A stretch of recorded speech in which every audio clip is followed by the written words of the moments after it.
Hey guys, welcome back, and for this video I'm going to show you how to download conversation in Slack. First thing we want to do is click on the name of the workspace right here, then click on tools and settings. After that, click on workspace settings. This will pop up right here. Then what you want to do is click on the export data button right here. So once you click on that, click on export right here. Then wait for this to load. Then as you can see, the export date range, so you could choose either 24 hours, the last 7 days, last 30 days, or the entire history, or you could also put a specific date range that you want. For me, that's I'm just going to pick the last 7 days and just click on start export once you've decided. And wait for it to load. It may take some time depending on the data that's in your Slack workspace. So if you have more messages, it means it will have more time to export it.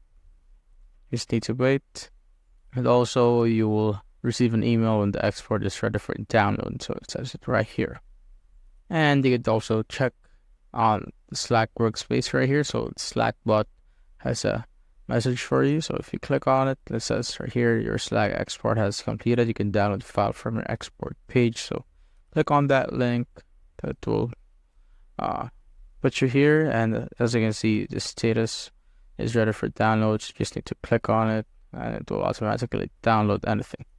And that's it, guys. If you have found this video helpful, simply like below or subscribe because it helps reach more people. See you on the next one.